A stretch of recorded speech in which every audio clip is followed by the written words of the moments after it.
Pray with me that the words of my mouth and the meditations of all our hearts can bear witness to your amazing love in the universe and in each of our lives.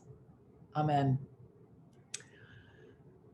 I want you to imagine we had glimpses of a pageant for Christmas Eve, and most of that story came from Luke. And next week, the Magi will come, and that's the story from Matthew. And they have their own integrity. But this week, I want to imagine what a pageant would look like from the Gospel of John.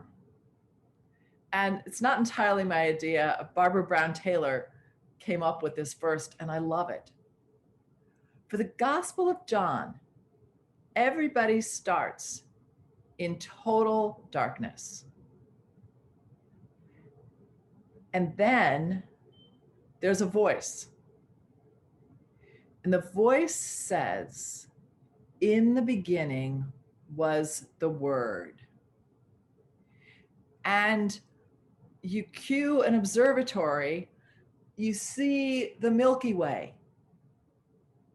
You see our galaxy, you see the edges of what's ever beyond our galaxy. There are galaxies and galaxies and galaxies. In the beginning was the Word. And the Word was with God, and the Word was God. And then all things that were created.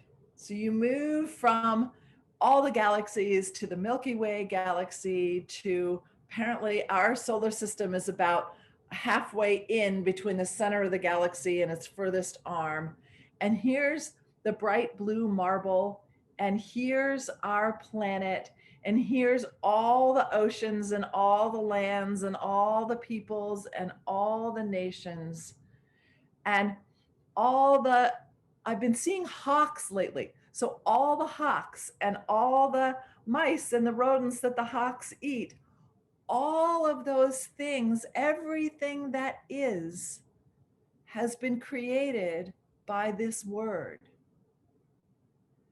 And I have an image of the absolute transcendence of God and the glory of creation.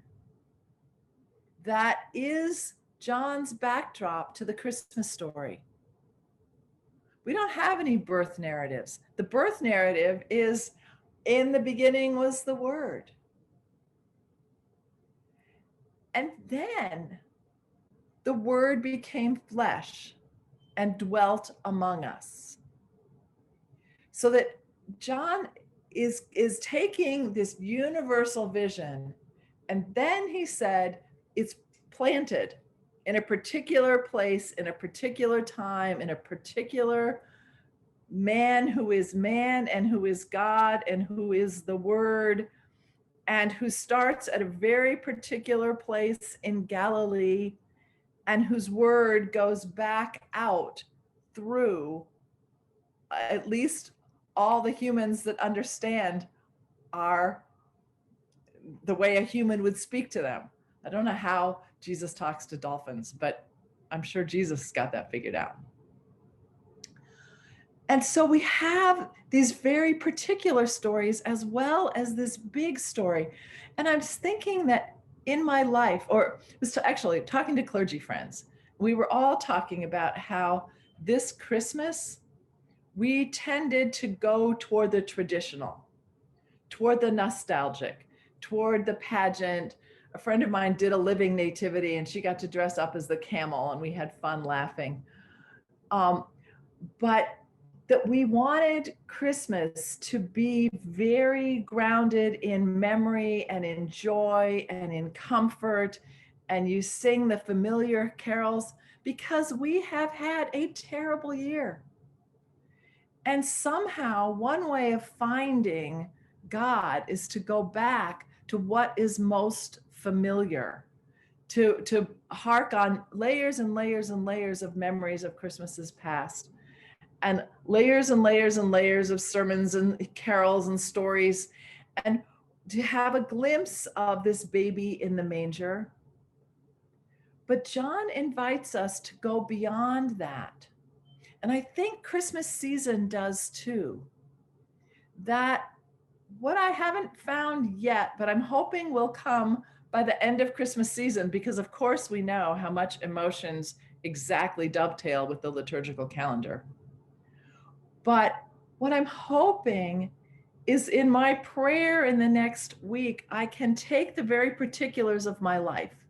My kids, my parents, my mom who isn't there, my friends, a new church, and put those particulars into the amazing and immense transcendent love of God. A God that picks up the beginnings of the COVID vaccine and all the folks on the planet that aren't going to get the vaccine because wealth is unequally distributed. A vaccine that honors great heroism and honors the police killings of 2 Black men in Cincinnati in the past 3 weeks.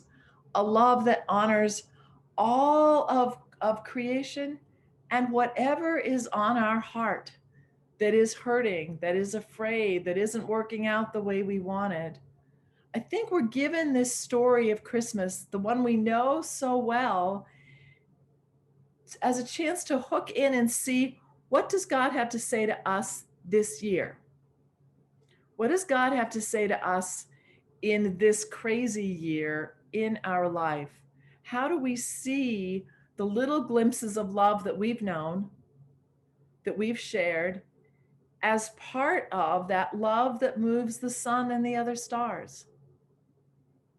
So that's our task to pray this week, to pray Jesus at the manger and the wise guys coming and galaxies on galaxies, and a love ever expanding that pushes us continually to bring more and more of creation into our circle of care, and to see where God is present in more and more of reality. Amen.